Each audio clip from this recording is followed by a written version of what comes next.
I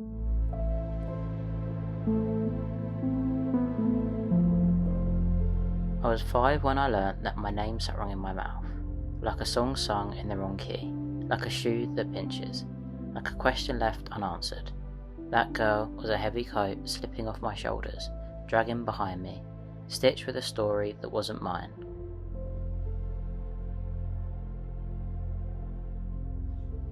I was 6 when I learnt to smile when they called me the wrong name, to nod when they said good girl, to keep quiet when the dress itched and when the pink shoes burnt like fire on my feet.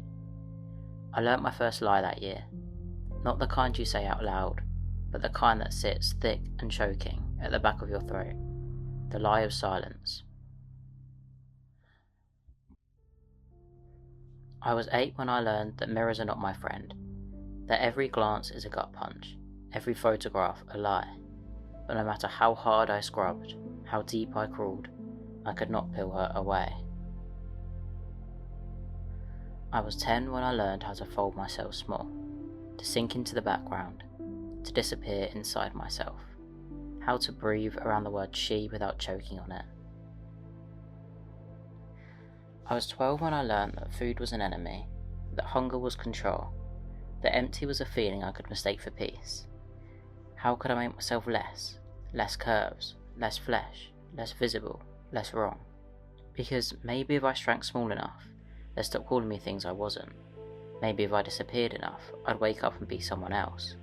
But no matter how small I became, I could not disappear. And that was when the hunger turned to knives. I was 13 when I learned that pain could be redirected, that if I couldn't control my body, I could control the way it bled. So I carved the wanting into my skin, blade biting deeper than words ever could, red ribbons unfurling across my wrists, with each line whispering, "This is mine, this pain is real, this body is not." I was 14 when I first stood at the edge of a bridge. Wind cold and sharp against my face. For a moment I thought, maybe if I fell, I'd finally land inside myself. Maybe I would wake up somewhere new, somewhere I didn't have to wake up at all, but I didn't jump. I don't know why. I was 15 when I learnt that there were ways to disappear without dying. I learnt the art of shadows, the way to blend, to speak softly, to keep my head down. I learnt to laugh at the jokes even when they stung, even when the punchline was me. I learnt to dress in layers, to fold my arms over my chest, to lower my voice when I spoke. I learnt to sit still when people said she, and they called me the name that felt like an insult. I learnt to pretend it didn't hurt. I was 16 when I learnt that a binder could carve me into something almost real. But ribs are not meant to bend that way. Lungs are not meant to shrink for the sake of a mirror. And I swore one day I'd make room in my skin to breathe. I was 18 when I learned that the NHS waits for crossed arms, that I could list every second between me and my name and it still would not be enough.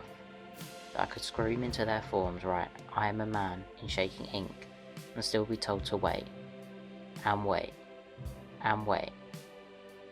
And in the waiting, I broke. Mind fraying, body fading, hands shaking at the edge of wanting to stop. Because how do you live in a body that feels like a lie? I tried again, and again, and again, because they said I had to prove it. Prove that I was sure.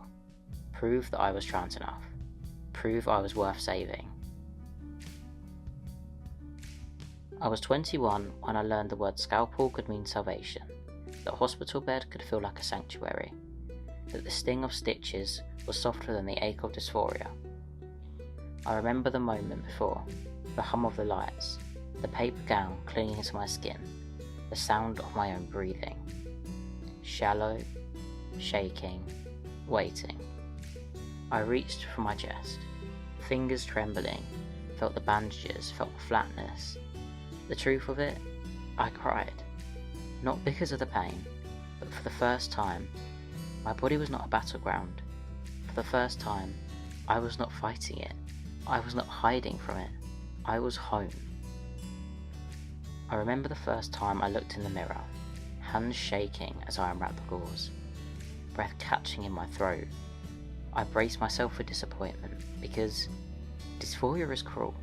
a trickster, a liar, because I'd spent so long hating my reflection that I wasn't sure I could ever love it. But then, there I was, scarred, bruised, healing, and mine. I pressed my fingers to my skin, felt the ridges where the surgeon's hand had carved away years of grief. Where the past had been cut free, where I'd been made whole, and I smiled. For the first time in my life, I smiled at my own reflection. Not almost, not one day, not soon, now. Now I wake up and recognise myself. Now I walk through the world and do not flinch. Now I take off my shirt and stand tall beneath the sun. Feel the warmth against my skin, unafraid. Now I run without holding my chest. Now I laugh without lowering my voice. Now I sleep without dreaming of another life, because I am here, I am whole, because I survived, and I'm never going back.